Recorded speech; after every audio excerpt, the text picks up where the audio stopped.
I think we're good. Perfect. Righto. So are we in a range or are we not in a range? Look, I'm going to say we're in a range. We're right at the top of it, however. Bang on it. We've got to play an entry up here straight into DR1. Not a great fan of that. But that is what we're trying to do. We're trying to see the breakout, right? So I'm going to trade the breakout of the last 2 days, and that will be here and under here. So entry levels. Let me just place the orders. I can't yet on the long, but I can on the short. Okay, so the short entry is going to be, now we're doing this, the range, we're going to trade the range, right, rather than the candles. And the bottom of the range is 1.40351. We'll make our entry 1.4032. So that'll be the short entry. The stop loss will be 5 above the high, which we don't know yet. So 1.4032 is going to be the short entry. And again, guys, this is not a proven system, so please do not place meaningful money on this. It is pure test stuff, beta test. Did I say 40? Can't remember. Is it going to tell me? No, it's not.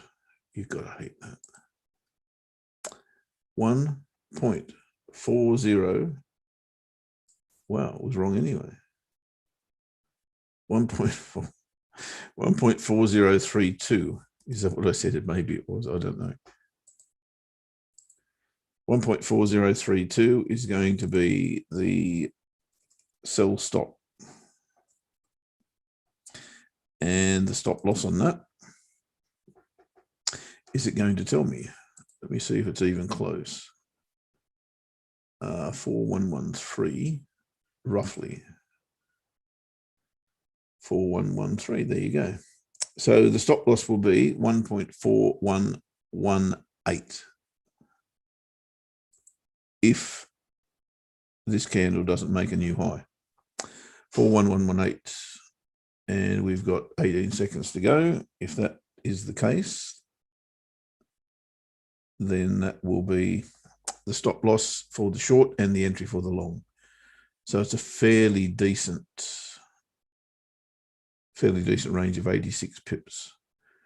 Righto, there we go. So the short is in the market. Now we'll put the long in the market.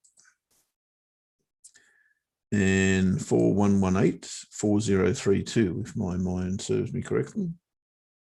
4118, buy stop.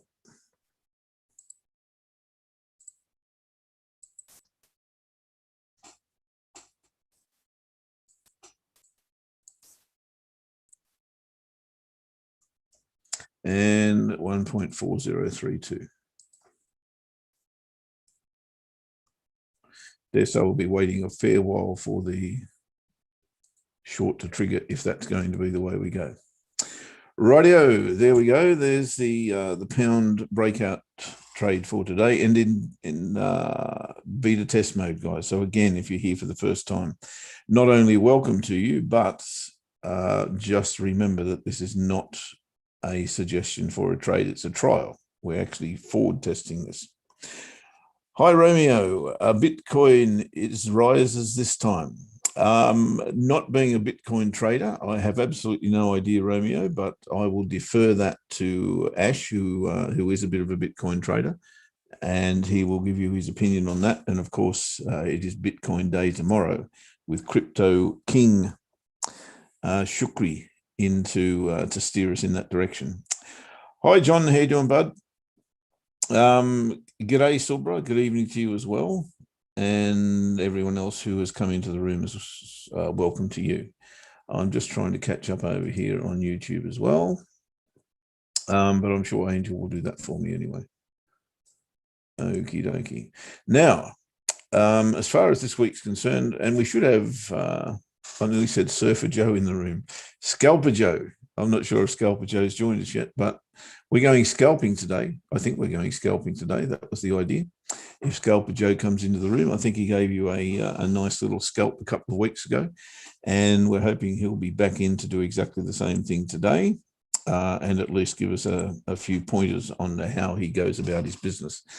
Now, as far as my business is concerned, this week I have only a very, very short watch list. It is those 5 currency pairs there. I'll go quickly through them before Ash comes in. I'll make a bit of room for Ash, who will have an opinion on just about everything, I'm sure. And I have placed an order on pound CAD on the daily chart. Now I'm already short pound CAD and trading that for free, and indeed in good profit on that, and have been for a while. I've placed a second order, and this time a long. Now this is purely and simply trading a setup. Now the setup isn't crystal clear, I've got to say, but it is something that I do like to trade. So what am I trading? Well, it's a few things. One is the bounce off this trend line, which is arguably a trend line. It's certainly a trade line for me. And I do believe that we can go to a resistance level here that probably in the first instance will be the monthly pivot, but it may well be the top of the range as well. Okay, we haven't been to the bottom of the range. That's very true. And if we do, then I hope it's after we get our first take profit here and get into a safe position. And of course, those of you who don't know how I trade, that is exactly how I trade. Hi, KT. Great to see you in. Fantastic. Yeah, when I set a TP1, it is half off the table and stop loss exactly the same amount of pips that I took at TP1 goes from entry. So in other words, I go straight into a free trade. I can't be a loser if I get TP1, and that's the way I like to do it. I've fiddled around with a few versions of that over time, but I keep coming back to the same thing. It's my risk profile, and I'm far more comfortable doing that than anything else. And as I said, over time, that has proven to be a fairly decent way for me to trade. So that's the way it goes. If we do get TP1 here, I will move. In this case, it's 43 pips, which is just underneath the weekly pivot. I think that's the monthly pivot. I think that's a wise move. We've got a bit of support underneath us in the daily pivot and the weekly pivot. So I think an entry above this bar here, which essentially is an inside bar on the back of a key reversal bar, which is pretty attractive to me. We have had, of course, a nice rally, didn't make it to the monthly pivot, only made it to that former breakout level, which is not unusual, of course. I figure we'll have another crack at that. If we don't, then price should fall away. But I do like that retracement, and I do like the setup. It's a little bit, I've got to say, squeezy in here. It's more arranged than anything. But those two candles are, as I said, something that I do like to trade. So that's what we're doing there on pound CAD. It's the only order I've placed so far this week. Euro Aussie is also of interest to me, mainly because of where we are, but it is a bit tricky. We are at the top of a range here, as you can clearly see, or I hope you can clearly see that we're at the top of a range. We've already come off it with a series of lower lows, lower high, lower low, potentially a lower high here. But if you have a look at the bigger picture, we are also at monthly support. So this is a bit tricky. And, you know, do you go with the longer, the stronger? Do you play an intermediate hand and go for the short to get the long? You know, how do you play this? But I'm going long anyway. The daily chart is interesting. It's showing me potential short back to the monthly pivot here. It's tricky, and that's why I think you've just got to be careful here and wait and see what the candles give you. So there is a hint of a tweezer top sitting at the top of that range. When we think tweezer tops, I think tweezer tops belong up here, frankly, not on tops of ranges, though it is there. I'm looking for a lower high, basically, to trade it back to the pivots, and I'll take most of it off there. and then start looking for longs, I think. That is Euro Aussie. Dollar Sing is another one on the watch list, and pretty much for the same reason as Euro Aussie, because we're at the top of that range. And we do have a daily key reversal bar, which is that one right there. And it really is a corker. It's a good one. But do I want to trade straight into an untested weekly pivot? Answer no. So a lower high here does get me into the game, I believe, but that's something that will probably come. Maybe even, it's kind of shaping up on the 4-hour chart, you'd have to say. Pivots are problematic, and they are crossed over, indicating that we are in a range, and you can see that clearly as well. I'll see if I can get a decent candle here, but maybe we'll have to wait for a break of resistance and come back under these pivots, retest them, and go from there. Might be a bit tricky, but it is definitely on the watch list, as is Aussie Swissy. Now, again, this is a bit of a tug of war, and clear double top sitting here, clear base that it's formed at this level, which was breached on, where are we, daily chart on Thursday, retested on Friday. Gives me a twofold thought process. One is, if we come back into this range and retest the bottom of it, especially if the weekly pivot's involved there, an entry above the weekly pivot makes sense.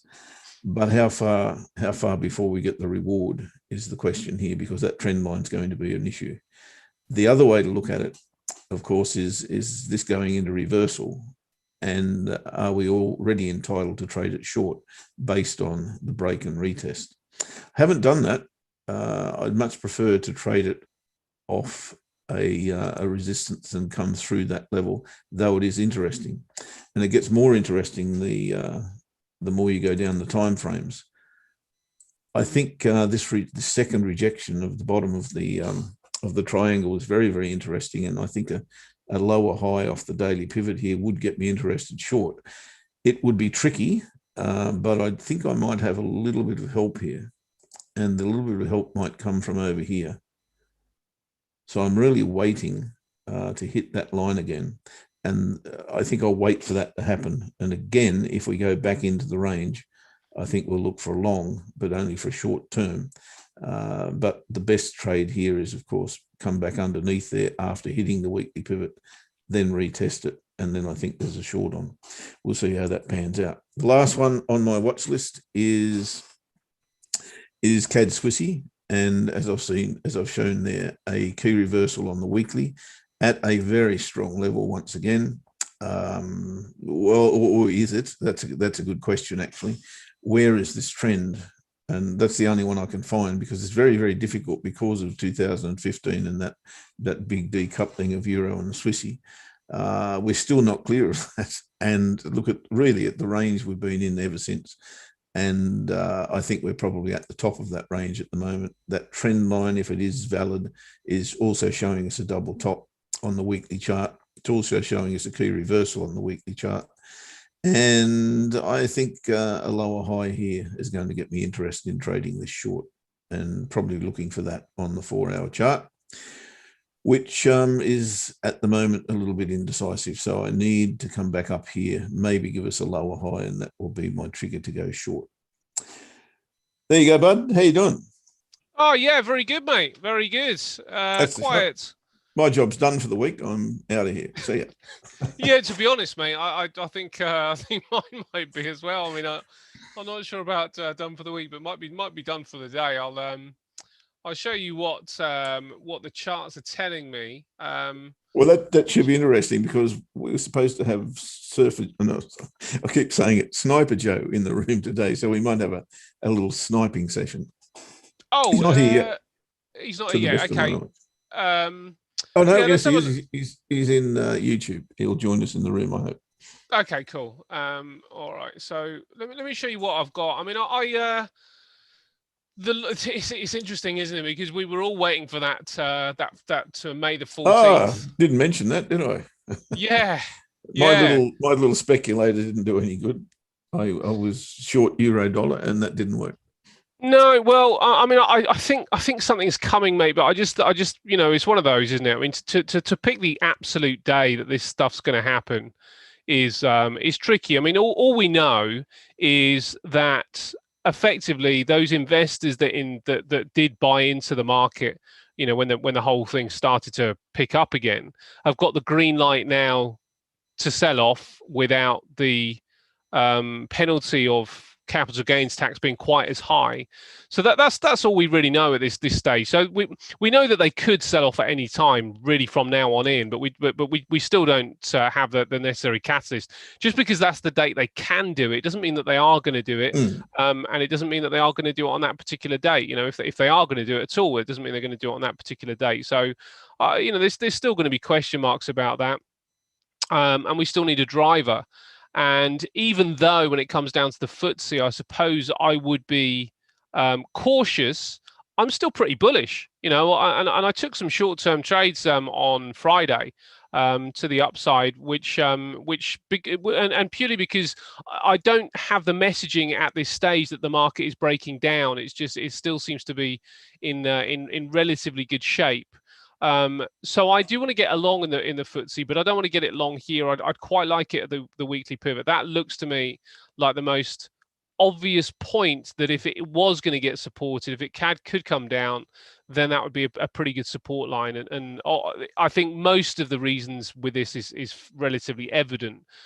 Firstly, you know, obviously the weekly pivot's in place here. If we mark this line off, then we can see that on this hourly chart there is this support level here. So if that level did get tested, that would look to me like it's going to hold. Now let's have a look at the daily.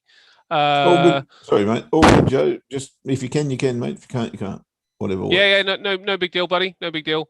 When we look on the daily, it's this little right shoulder level here, left shoulder level here, that I think would be the support level for the markets coming down. So if it can ease down into the 70-10 level, then I'm a buyer.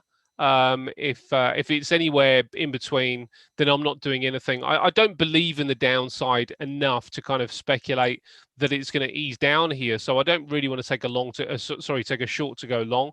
I'd prefer just to put that one in play. So so I might well just put a small speculative trade in here. So let's quickly do that. And this is going to be a buy limit at 70-10. And this will be just for the day. And I'll fix up. I'll think about the stop loss as well now. So let me think. Let me just put in one more level of analysis here. And it looks like there's a fib here as well. Now the slight problem I've got is this level here, because this could be where it comes down to. Now that is a whole 50 pips below where we are. So if we were to come in here with a stop loss under there, yeah, we're going to get a 1-to-1. So I'll probably stick a stop loss under this level, but with a mind that I'd probably close this position if it broke down and then re-enter here. So this is just going to give me some room. So I'm going to go in at probably 62. Let's go in at 69, 61. Let me just see what that would give me. 61 gives me about, yeah, it's probably going to be about a 1-to-1, slightly better than a 1-to-1. If I can enter here, stop loss 50 down, take profit is going to be about 55 up. So let me just do this for you guys, just so you can see it properly, and because I don't need the stop loss there, but I will put it in just so you can see it, because I do it manually. So I'm going to have a stop loss at 50 pips down. So if I'm entering it at 70-10, that's going to leave my stop loss at 69 and 60, with pending order 70-10. And you know what? I'm going to put a take profit in exactly 55 pips up. So I'm going to go in, coming out as 70.65.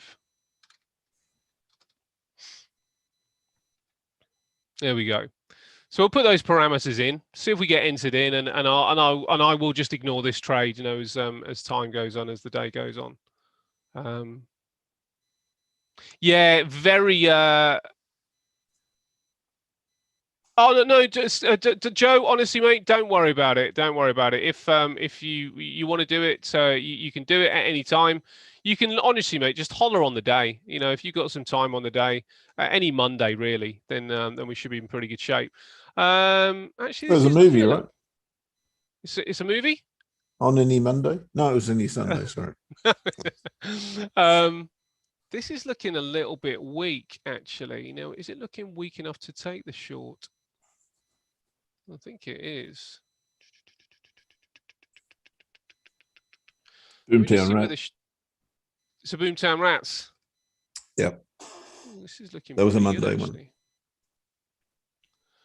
Okay, I'm going to take a little short here, actually.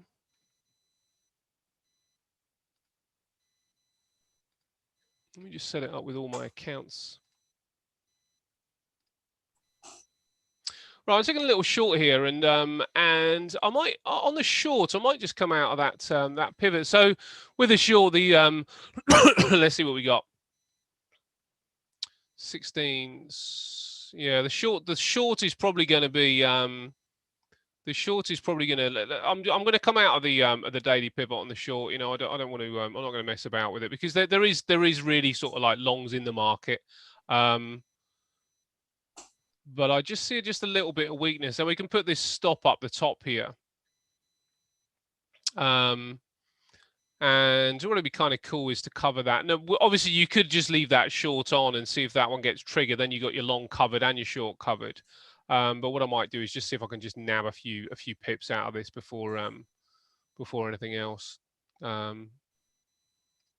happens here. So that is that's pretty much me, mate. At this particular stage, I don't see too much else, too much other than that. I guess I'm just seeing if there's just something I can take. So I've taken this on 3 accounts, so I've just got to manage them up on the other 2. You okay? You want a break?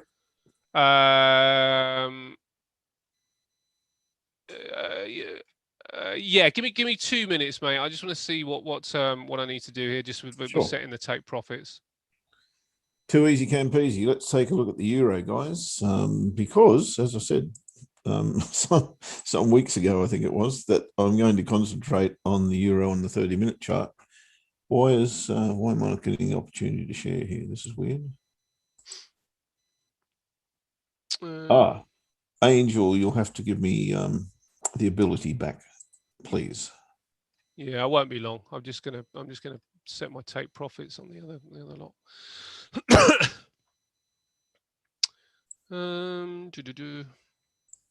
I'll talk about it. I can't share the screen. Angel will fix it up in a second, I'm sure.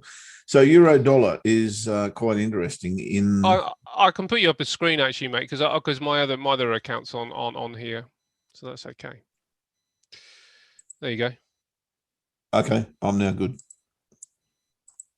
So thanks for the offer. Okay, that does make it easy for me. Big picture on the euro is very much a case of we're coming off a resistance level, in my humble anyway, and we're having another crack at that, I do believe. But in the meantime, we've put in this on the monthly chart. We've put in, well, have we put in? Good question. It looks like we've put in a head and shoulders type critter, and the weekly chart is kind of agreeing with that, and we are at the top of that shoulder. Now, I think this is a crucial level, frankly, because we do have that horizontal level just above us, and we do have this head and shoulders, the right shoulder of this head and shoulders, if it is to be that, then I've got to have a bearish bias, frankly. Now, of course, the imminent crash that hasn't yet been a crash will have a lot to say about this. And of course, that can happen at any time. And we are still on some form of alert for that. It's not going to stop me trading the way I see the charts, however, because it may never happen. So I've got to be a bear here. The question is, how do I trade it? I've got an obvious target down here of the monthly pivot, and that'll be a scale out. But then I've got the bottom of this head and shoulders as well. Should it break, then it's all guns blazing if we get a retest of that, because that then becomes a potential reversal, and we could be back down to 107s. Over time, of course, that's not going to happen overnight. So I'm more than happy to be a part of that if we do get the opportunity. How at the moment I'm looking for that to happen is probably as a false break of resistance. And the best case for that I see is here. This is a daily chart. Of course, we're talking probably maybe even next week before this would play out. But I'm looking at a break here above this high, or even to match that high, breaking the trade line, consolidating a little bit, getting underneath it, then retesting what really is a confluence area here. There's a horizontal level running through there as well. And I think that would be a very, very nice trade if it were to set up. It may not wait that long, however, and if it does give me something to trade on the 4-hour chart, very similar to what I've just described, then I'd be looking at that as well. So break above here, maybe match that level, back underneath, this would be a good trade as well, and retest the confluence area daily, weekly, and of course that descending trade line, which is a resistance area as well. So I'm a bear euro dollar at the moment. It may take a while to develop, or we may even get it as early as tomorrow. Mate, sorry, just a quick note. I'm going to cancel the long. Just going to cancel the long just for a little while. I'm just going to have a look at it. Cancel the long. The short. I mean, you're a pip or two away from the short. Feel free to close and take profit on that one if you want, or let it run. No big deal. But I'm cancelling the long right now. I think that the downside's just got a little bit of risk here, just stepping in. So I'll have another look. I probably will go long at some point, but I might not go long at the weekly pivot. I might go long just at that 50% retracement rather than 23%. And with a short, as I say, feel free to take profit if that's what everybody chooses to do. Sorry, mate, just a quick update. No problem. We may as well get ourselves off to a winning start of the week, right? You're going to say you're working hard for a Monday, mate. Yeah, not many pips are. In actual fact, that short now has just taken profit anyway. So we should have. Everybody should have had a profitable trade if you took it. I mean, obviously, it was a bit quick, so I'm not sure if everybody got in, but yeah. Happy days. Good job. So thank you, mate. Let's talk about today on the euro, and I'm a little bit on the. Still got an edge, and that edge, of course, is the untested daily pivot. So I'm still in a bearish mood. And I suppose, again, I'll just look to trade exactly the same thing. Break, consolidate, back under, retest, short. I'm happy to trade through the weekly pivot, but not without profit. Depending on what our risk is in terms of pips, I'd be looking maybe at a 1.5 to 1, something like that in total. Let's say we got a 10 pip to get 20. Yeah, that'd be okay. So we can look at that, which really the way I trade is going to be a 1-to-1 trade. So it's not going to be sexy in any way, shape or form, but that's kind of where I'm at on euro dollar. The pound has triggered long. That's putting pressure on the FTSE, which is one of the reasons I don't really want to take the short, the long later on in the FTSE just right now. Interesting, isn't it, with the pound? What's that, mate? I say it's hardly convincing, however, because it is at a strong level. Yeah, I agree. I mean, and you know, COT data is suggesting, it's interesting actually. The COT data has been giving some interesting signals from this week. I don't know if you were watching when I did the review yesterday, but it was suggesting, well, Bitcoin was heavily long, and we have seen a little bit more downside with Bitcoin. Obviously, Elon Musk's tweets. Actually, Romeo asked a question on that earlier. Oh yeah, Bitcoin is rises this time. That's the question. Is it going to rise? Oh, I mean, So it's had a few failed attempts, has it? I gather. yeah, it has. But so this is the way that I see Bitcoin, and it's the same way in a way that I see gold. Is we are in a situation where we've got CPI data coming in hot. Now, Bitcoin has been competing with gold as the inflation hedge, and in my personal opinion, if you're going to put gold in your portfolio, you should match it with some Bitcoin. Because over time, okay, Bitcoin, yes, it could fall a lot harder, it could fall a bit further. But over time, if inflation does start to kick in, Bitcoin has got the same dynamic as gold in many respects, in that it is finite. You know, we're going to continue to get these halvings.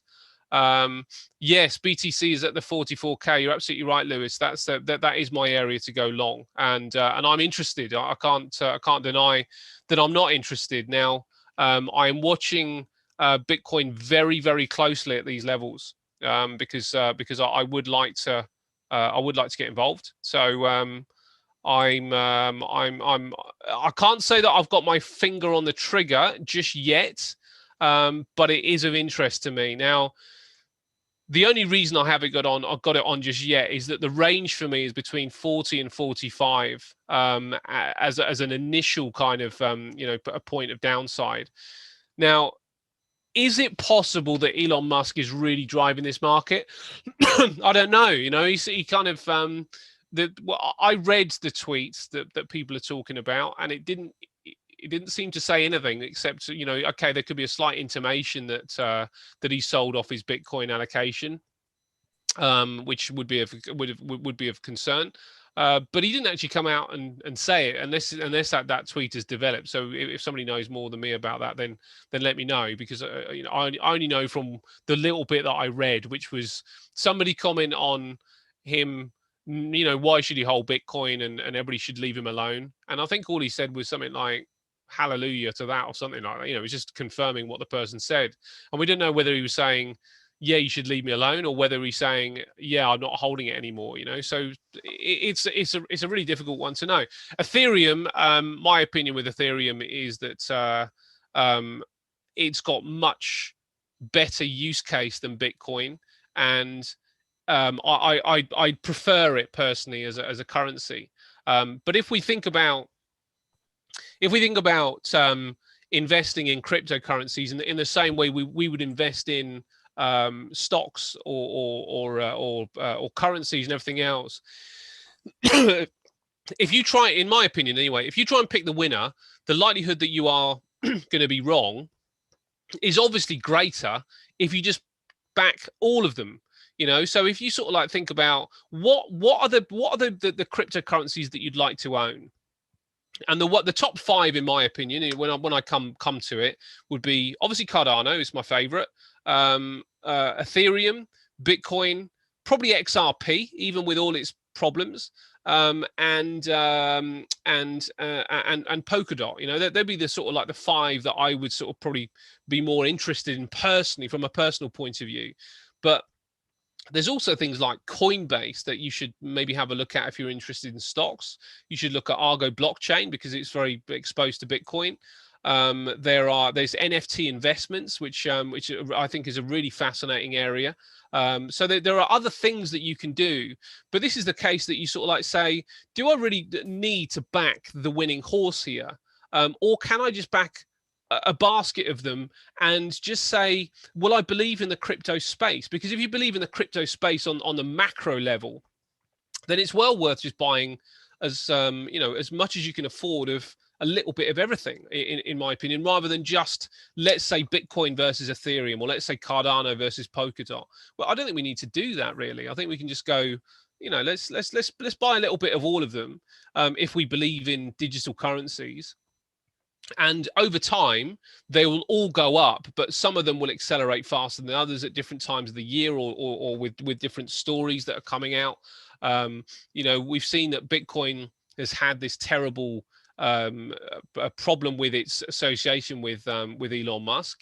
But we got Cardano, providing information about doing smart contracts in Ethiopia. maybe that's not smart contracts, but they, you know, they've got a deal with the Ethiopian government. And I think that's fascinating, because if you look at what global governments are doing, there is a big push for Africa right now.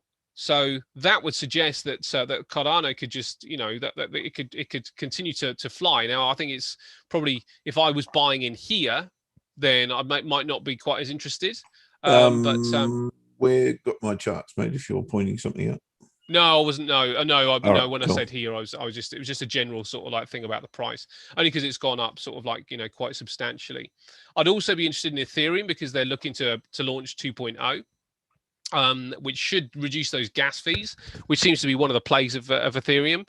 And I'd have Bitcoin, because, as I say, Bitcoin seems to be the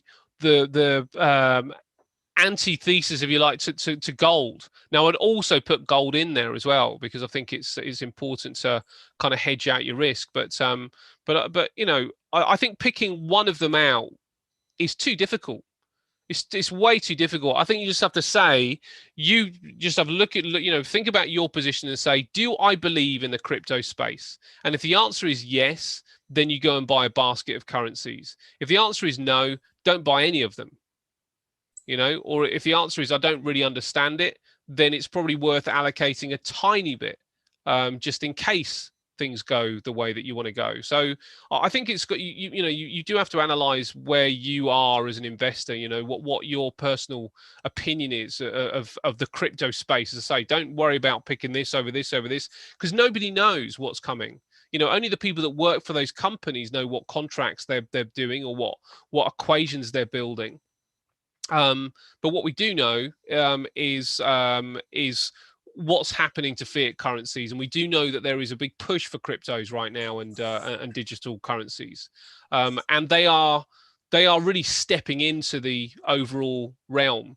Now, where Bitcoin is down here, and I'm quite happy to share this chart, because I do have this one. Yeah, go. My charts are pretty boring at the moment.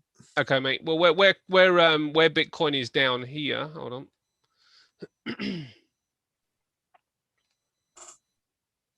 If we believe in it, then the last thing we should be doing, and I'm sure Jeff will concur with this, the last thing we should be doing is saying, this is going down, so I don't want to get involved. We should be saying, this is going down, so this is where I'm interested in getting involved. You know, we want to do what everybody else isn't doing. We don't want to be buying when everybody's buying up here. This is an attractive price point right now in this whole structure. You know, you can see that there is some structure here. This is a head and shoulders, and we are on the neckline of the head and shoulders. Now, of course, if that breaks down, we're in all sorts of trouble. But what we've got to say is do we have price points all the way down? Now, there's always more than one way that you can interact with the market. Now, the first way, and my favorite way, is by allocating a certain amount of money. Now, Bitcoin's currently sitting at 44,000. So if we're going to allocate, let's say 1,000, you're going to have to split that 1,000 up into 44,000 parts to know how much per pip that's going to cost you. And then you just got to say, okay, well, maybe I should put on, in fact, to make the maths easier, let's say I allocate 444 pounds or $444 here, which means if it goes to zero, that's what I've lost. And then if it comes down to the next level down here, then I want to allocate another $300. And then if it comes down again, I want to allocate another lot of dollars. And that will only work if you believe in cryptocurrencies, because what you are saying is this is going, you know, only a few weeks ago, everybody's talking about 100,000. So where's that gone now? Hasn't gone anywhere. It's still there. All we've got is a pullback at this stage. You know, so we haven't broken through the weekly support area, which is much more interesting than the daily.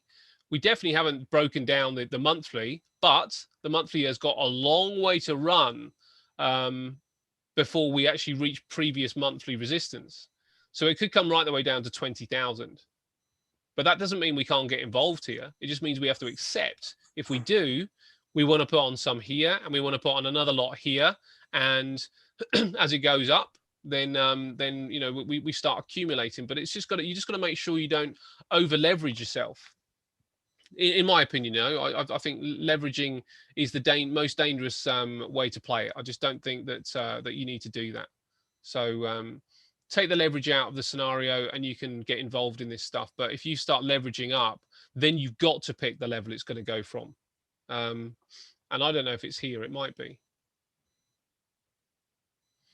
But there is some fear out there. And I think this is where it's interesting. And this is where Gordon's theory is interesting as well, because we talked about May the 14th as being kind of a D-Day for the financial markets. Now, Bitcoin and inflation have got this. I think they've got this marriage in the same way that gold's got a marriage with inflation. However, Bitcoin has also got a correlation with the S&P, because really what's happening, or what will happen, is as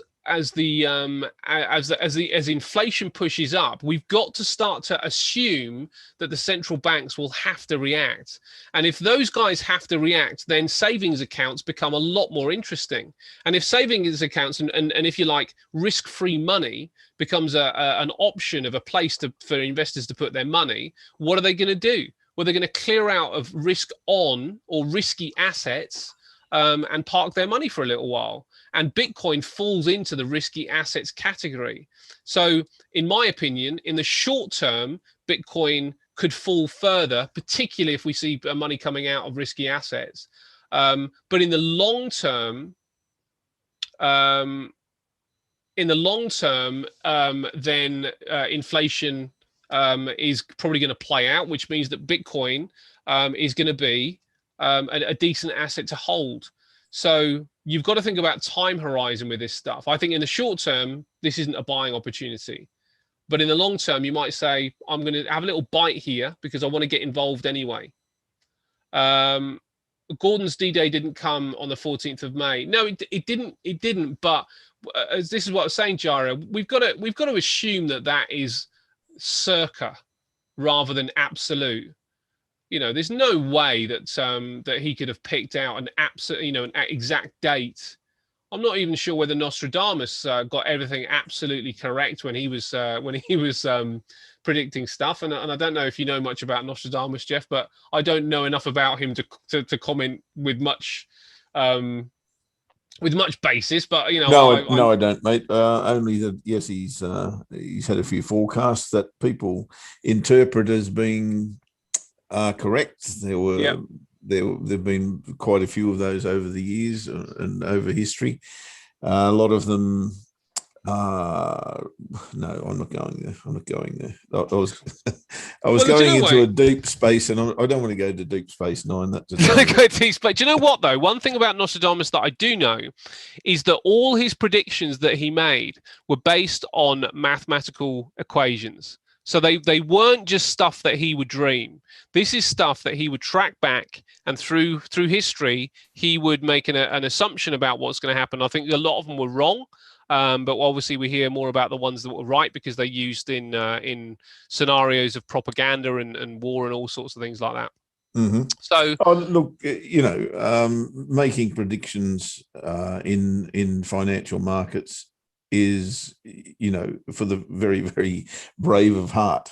Yeah. Because you're on if you get it wrong even by a day, you're on a hiding to nothing. Yeah. Because everyone go, you don't know what you're talking about, you dipstick and all the rest of it, Yeah. Well, and the only time that we can say that I think that Gordon was wrong is that if we don't get a crash within the next 3 months. If it's any time, I think any time within the next 3, all right, let's say 6 weeks might be fairer. So any time between now and June, the middle of June or the end of June, July time, I think that he's got some grace. He's got lots of grace to say. Absolutely. So any time after that, we all saw The Big Short, right? Exactly, mate. Yes, exactly. I don't know how long he had to wait. But nearly till he died. We probably killed him. Well, nearly killed him. Somebody would have. Yeah. So So it's a risky game, no question. I mean, that's the game we play. And like I yes, said at the time, I was prepared to put a small in. The way I interpret it would be that the euro dollar would crash, yeah, and if the stock market crashed, yeah, what's 1/4%? It was worth a speculation. We're yeah, speculating yeah, on absolutely, mate, to absolutely. make But you might make 10% out of something like that. So yes, you yes. know, I Well, don't mind. I'm still holding on to my Aussie Yen short. You know, I'm still, I suppose, speculating that this thing's coming down. I'm still holding. I'm not. I don't Well, mind this being here. I'm still with you on that. Just can't find an entry for me yet, but Yeah, hopefully yeah, I do, because I agree. I think it'll go. yeah, yeah. It does need a little while anyway to. I have this question bothering me. What's the question you've got bothering you, Lewis? Tell us what the question is. But anyway, the stock market is easing down today. Now, I think we need to check the VIX, and I think the VIX is it has provided some pretty good signals so far. But you can see that there's a pickup here. Look at this with the VIX. Is this a higher low going to hold? You know, this looks to me like. What are you going to say, mate? Was I going to say something? Oh, I thought you. Well, on the daily chart on Aussie Yen, and I'll show you that in a little bit, there's really kind of a trade, and I'll come to it in a minute. Okay, all right. When Let's you're just answer Lewis's question, Sure. and then we'll have a look at that. U.S. economic data, we were all not as good. The 14th of May deadline in many other factors. U.S. economic data were all, but stock market is still so strong. I suspect that a big correction is due. Absolutely, mate. Absolutely. I don't think you can get inflation of north of 4% and there not be a correction. It's just it would be impossible. And I'll tell you why. Because there is so much money floating around in the market currently that you know, and we have to think about, you know, what causes the inflation, what's been going on. But what happened to those stimulus checks? What happened to most of those stimulus checks that the US government issued? And from what I gather, a lot of it went into the stock market and a lot of it went to cryptocurrencies. Now, what happens when the jitters come? Because what happens to those people, those unsophisticated investors, people that just don't really know what they're doing, and they would be unsophisticated investors if what they've done is taken their stimulus checks and put it into the stock market, because they wouldn't need to put their stimulus checks in the stock market if they were sophisticated, because they'd already have exposure. But they've taken their money, put it into the stock market, and what happens, you know, when you've got that much money? Really, and it's that, you know, on one side of the boat, and then all of a sudden there is a jitter like inflation, and you know that is a whacking number, the 4%. It really is, and you've got all this money that has been loaned out, you know, and we've seen that this time round the banks have released that cash, so people have got all this money, and they basically got all these loans that are going on.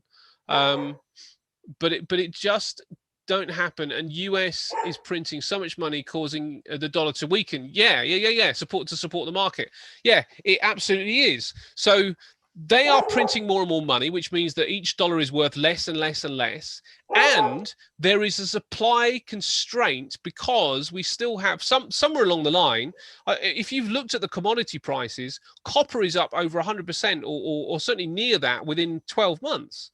So, and that's just one thing. So you've got all these things that are way overinflated, really. And what's the next thing that happens when supply all of a sudden comes back? Everything just plummets because you know now you won't have the same rush, but it will probably find a higher area than it was before. So, and this is what happens with things like gold and everything else. Prices go up and overinflate. And then all of a sudden, the supply comes back into the market and flight prices come down, but they don't come down as far as they did before. They find a level just a little bit higher. And that is what we see with prices over time going higher and higher and higher, because when they cut back, they just don't cut back to where they previously were, to zero or whatever. So yeah, it's coming. It is coming. And I think that we all know that it's coming, and we all shouldn't be caught off guard that that it's coming. I think probably what's holding it up is I don't know that the market trusts that interest figure. Well, the CPI.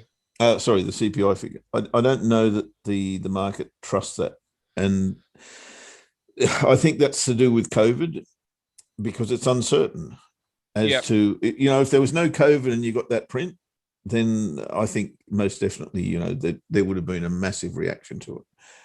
Yeah. But we do. You know? We do. Yeah, you're right, mate. But you know what? The other thing I think is that we shouldn't really be. I don't think we should be talking about a crash. I think we should be talking about a correction. Now, I think it should be a good one. But I still think we should be, you know, making sure that we've got our change ready to go and get a shopping trolley, because there's every chance that we see a flush out of a load of people, you know, at these lower prices, just like we might be seeing with Bitcoin, and then prices start to go up again, because that's what the market does. Just because we see violent corrections, it doesn't all of a sudden mean that we're going to crash. You know, it's just that some of these corrections can be scary, but this is exactly when we should be looking to buy. You know, not be sort of like, you know, talking about crashes and getting out of the market. The thing to do is keep your powder dry. Make sure you got enough money to kind of get involved when it comes. See if this Nasdaq can come down sufficiently enough to form some decent support around about 12. Maybe 12,000, maybe a little bit lower, or Bitcoin. You know, Bitcoin is attractive here. Is it worth putting something in? Probably. You know, will it come down a bit further? Maybe. Should we put something in there again? Probably, you know, because eventually this stuff will go back up again. And I don't think it's going to be that long. I don't think it's going to be that we are turning around. I could be completely wrong, of course. But I don't see why we should be worried. All we should be doing is going, I'm waiting. I'm ready to wait, because, you know, if this correction comes, let it be deep, because that just means that I can get in cheaper. And maybe we can play it a bit on the way down too. Yeah, look, that's the way it's always been. Nothing's ever changed. That's very, very, very true. And, you know, with stock markets, as you so often say, it's very, very difficult to catch the downside of it. Much, much easier to catch the upside of it, because that's what they've always done, and that's what they'll probably always do. You seen the Gyra's comment, mate, about the pound? I did. Gyra, look, because I've got absolutely, you know, toy money on it, I wouldn't be concerned about it. And because we are trading the range and not the candle, then I'm happy to stay in it, because I don't think until the lower high comes that we are potentially going through those pivots. We've got the daily and the weekly still sitting there. If we get a lower high based on the high that we've got now, then I would say yes, get out. But at this point, I've got to trust the pivots, and I still think it's possible to go through the top of that range. So I would stay in. But if you've got any money on it, you know, if we were trading this at full risk, then I'd probably agree with you. Yeah, take something off to reduce your potential loss. Yes, I agree. Should we check out the Aussie Yen, mate? Oh yeah, Aussie Yen. I think we're too close to an entry now, but let me have a look at it. Oh no, it should be okay. All right, I'll share screen. Right, now the basis of this is a false break of this resistance trade line, right? And I think I mentioned this last week. This is what we'd be looking for. Now, what we do have is one candle too many in the equation. And that's what I don't like to see, because essentially what you've got here now is, I think that's called a ring low. I'm not sure the exact construction of a ring low, but that looks pretty much to me like a ring low, which would suggest the market will continue to go high. Now, that doesn't mean it will, of course. That just means it suggests that. I've got a pattern that suggests it's going the other way. The thing that is a little bit dodgy here is that bar. Now, had we just got a bull bar there straight away, which was what we're looking for, then this would have been an automatic trade. 68, let's say 70 pips of risk. First take profit at the low is not what I need it to be. So I'm going to have to wait on this. So I can't trade it, sorry. Had I 1/3 of my risk available at that point to take profit, then I would have placed the trade. But I've got to take profit there. I can't let it run through that low. So therefore, it's no trade. I'll wait and see what happens. If we get a, yeah, not even. Yeah, okay, I'll go that way. If we got a break that looks something like this, under here, closed below that low and then retested, that's probably the point that I'd get interested. But at the moment, the reward available to me here on the risk that I have to take is too great, or is not good enough, sorry. So therefore it's a no. So I'll still wait. If I miss it, then as I said, I should be able to pick it up as a retest at some point. I'm being very, very patient with this, Ash. Yeah. But I do think it'll come. Do you know, mate, I think it's okay to be patient with this one as well, isn't it? Because if things do pan out the way that we suspect they will, asset classes like the Aussie Yen, the Nasdaq, the S&P, they're coming down a long way for a while. I would have thought a few weeks at least. Yeah. So I think there's plenty of time. The thing that really encourages me here is this new high, because that's going to get rid of a whole lot of liquidity, or pick up a whole lot of liquidity. Yeah, I mean, I'm in way too early. There's no question. I'm in way too early on the Aussie Yen, and it was a cot. Interestingly, really, is still in play? Yeah. I'm still short. I'm still, yep. Yeah, okay. Still short on the Aussie Yen, and I've not closed any of the positions actually. So I've been just kind of like biting in short, and when it's gone up, I've gone short again, and when it's gone up, I've gone short again. So I'm short in a few places, but I don't want everybody to get confused with this, that I'm dollar cost averaging, which I kind of am, but not with leverage. You know, I think dollar cost averaging with too much leverage is the surest way to the poorhouse. You know, it works for a while, but eventually it just bites and it will tear up your account. So I think it's a really, really dangerous way to trade, personally. You know, and maybe there's somebody out there that could tell me otherwise. And if they can, then I'd bow to their knowledge. But I've only seen people trade dollar cost averaging with leverage unsuccessfully in the end. So I don't do it. But what I will do is continue to add to a position that I know I can cover in every level. But it's interesting because it's a COT trade, and this is the thing about COT data, is that the COT data is really good because it precedes what's going to happen many times. But where it can catch people out is that you end up looking at the COT data released that week and then trading it on the very next week. And sometimes it works, and most often it doesn't. So it ends up being a little bit early. But it's interesting because what I was just saying about Bitcoin is Bitcoin from the COT side of it suggests a long. But again, you could get caught out in thinking, does that mean today? And it probably doesn't. It probably doesn't mean today. It probably just means that Bitcoin's unlikely to crash down and become zero, you know, because there is enough interest out there. So it's okay to buy here, but you're probably going to be holding on for a while, just like I've had to do with the Aussie Yen. The COT data suggests it's going down, but I don't know when. So I'm just easing in. Like most indicators, like all indicators, it's just another layer of evidence. You know, Yes, it is. it's not a trigger into the market. It's just another layer of evidence. Now, Elizabeth, having a look at CAD Swiss for you. Now, my analysis on CAD Swiss is on the bottom of the chart because it's one that I looked at yesterday. Key resistance at the key reversal on the weekly chart, which means that we've had a massive bar here, right? That has equaled this high.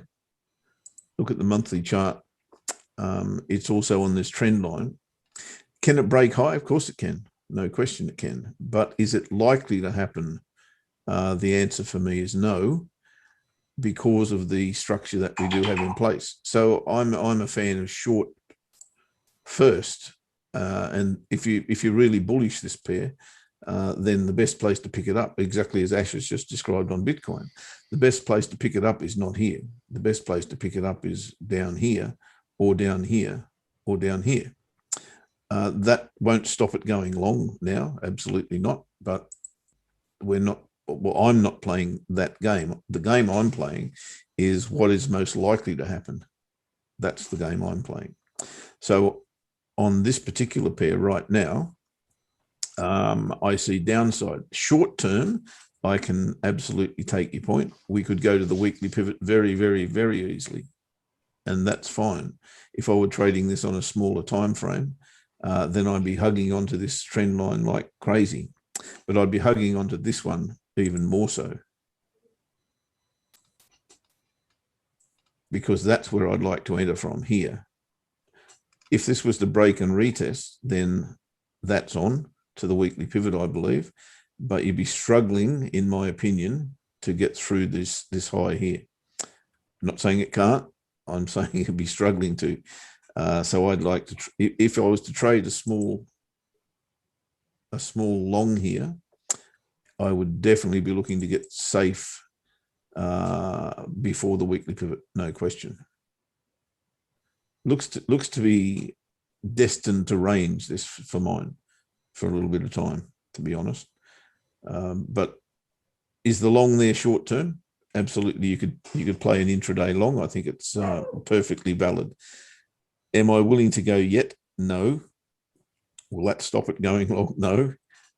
It's just the way I play things. And the second test, now we've got a third, is probably the minimum that I would like to see, but I also like to see it get away from the trade line. Now, Gyra proved this theory absolutely incorrect last week when we were looking at, can't remember the pair, where we had exactly this setup on the daily pivot. We'd had a small breach of the daily pivot, and we had exactly that candle pattern, and it smashed through and went to resistance. Is that going to happen again? Maybe, don't know. But it's not high probability for me, and for that reason, I'm still waiting. Well, if I was interested at all, and I'm interested in it, but not to play along. Short term, sure, but medium to long term, I'm thinking down here somewhere. Yeah, do you know? Also, I was thinking, Elizabeth. I mean, it would be interesting. Getting our opinion about the direction of something is one thing. Lewis, you are more than welcome, mate. You're more than welcome. I'm pleased that you're still in and playing it. That's great. Yeah, it'd be really interesting. Maybe for you is for us to know why you've chosen to go long. Just to see if we can help you with your analysis. Just see if you're understanding what you should be looking at. Now, you are welcome to come on camera or even on mic. You don't have to come on camera. You're welcome to come on mic if you are in the room, which I think you are, and even take the screen, and you can show us exactly what you're looking at. And we're happy to kind of go through your thought process, if you like. If you're not comfortable doing that, that's absolutely fine. What you could do is maybe after the show's finished, take a screenshot of your trade and what you're seeing, and maybe just put some notes on the charts. And then tomorrow, Jeff and I can have a look through that chart, and we will analyze, from what you're seeing. We're quite happy to kind of give you some help on this stuff.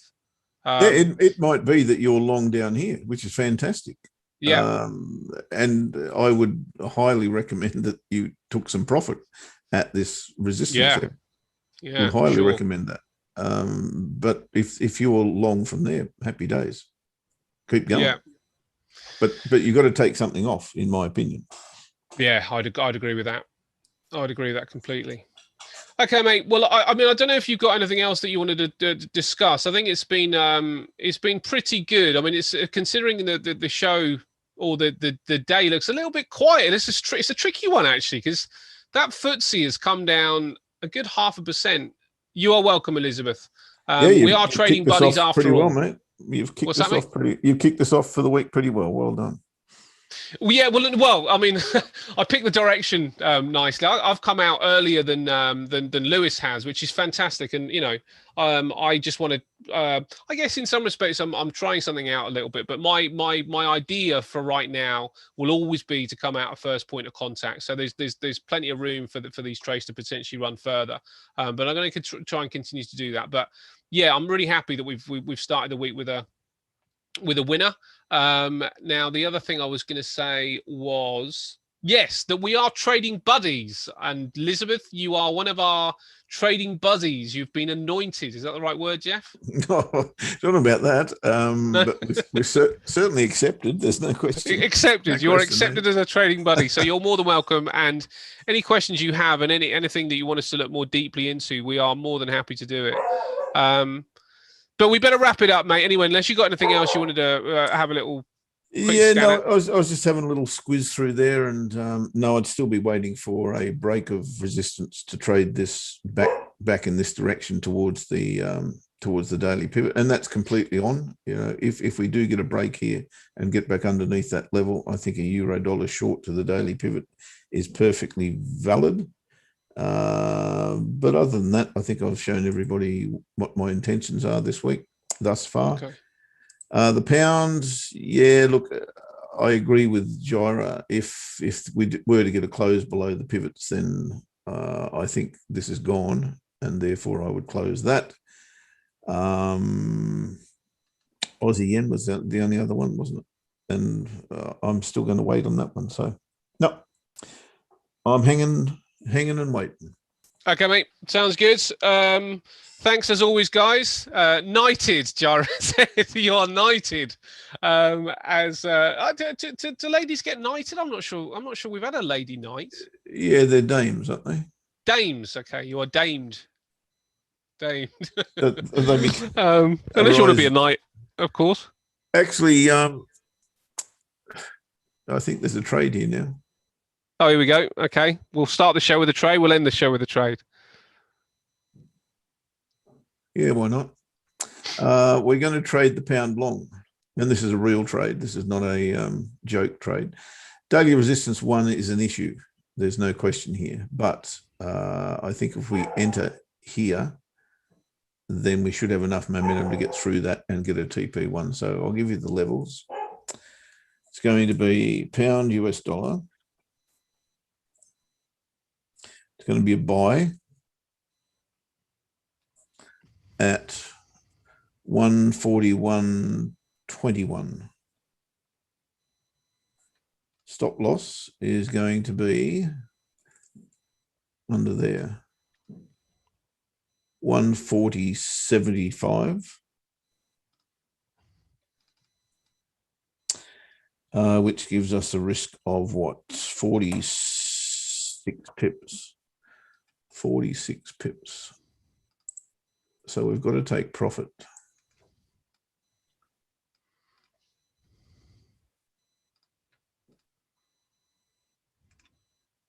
We'll take profit there at 141.49. That's TP1. 141.49. So for those of you, again, like I said at the beginning of the show, the way I trade is that TP1 represents a safe point, which means that you take half off the table and you move your stop loss, in this case, 28 pips from entry. So your stop loss moves from here up to about here somewhere, which gets you safe in the market straight away. Now, would I be willing to go through the highs? Look, I think I'd be willing to take that on because we would be safe in the market at that point. So it's going to get us 135. Risk was what? 46, so about 3 to 1. That'll do. That'll give you 1.5 to 1 on the trade because you've taken profit early. Go with that. That'll be exit. 142.35-ish would be exit. Not take profit 2 for me. It'll be exit. 142.35. Okay, there you go. Done. Good stuff, mate. Good stuff. This is an ABC yes, long Jira, trade. It is indeed. But if you have a look at the candle pattern, mate, you'll recognize that as well. That's the cat, isn't it? Is that what I call the cat? The cat? I think so. Little head. I've never heard that one. Little head, big body, and a tail. Can't you see that? No. Or is it the possum? I don't know. No, no, mate. The cup and handle. Can't you see that? Was that? Can't you see my pussycat? Show me again. There's the head. Yeah. There's the body. And there's the tail. Head, body, tail. But the tail comes right back into the body. Yeah. Okay. It doesn't wiggle. It doesn't wiggle. That's the problem. I can't see it. I'm struggling with that one. So I can see the cup and handle though. That's yes, I can see that also. Yeah, yeah. Well, is it at the bottom of anywhere? Probably is, I suppose. No, I mean it's one of those, isn't it? Really. I mean, you know, yeah, do you know what? That actually is a wider cup and handle as well. I mean, I was actually just thinking of that one little area. Oh, that's the one I was looking at there. Yeah. Yeah, I'm not sure if it's contextually correct.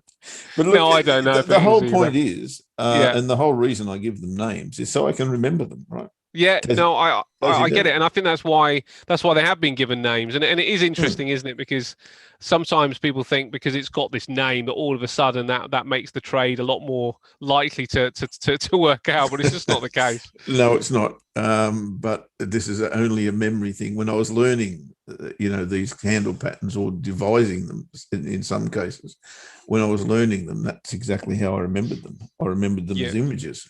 And it made it a whole lot easier for me, and that's why they've got names. I mean, you won't find this in any book, I can assure you. It doesn't exist. So treat it as an ABC gyro. But if you've done the slingshot introductory, then you'll recognise that as a 3 candle pattern. Awesome. Okay, mate. Let's wrap it up. Let's get out of here. I think the guys in Singapore are in a further lockdown, so hopefully we'll have the guys back in tomorrow. Now, anybody has got the same offer. You can always come on mic. You can always come on camera. You can take the screen, show us your charts, or alternatively, take screenshots of your charts, and we will bring them up live. And Jeff and I will have a look through them, and then you can come on mic if you like, or just message us. So I think that might be quite a cool new addition if we can get that started. But we will be back tomorrow, as always, with the Crypto King, Shukri. Thank you, as always, to you guys. I've really enjoyed today, actually, considering it's quite Monday. It's been a good day. Thank you to you, Jeff, for being my trading buddy. And thanks to Angel for being our trading buddy producer. Indeed. Have a good one, guys. Bye-bye. For now.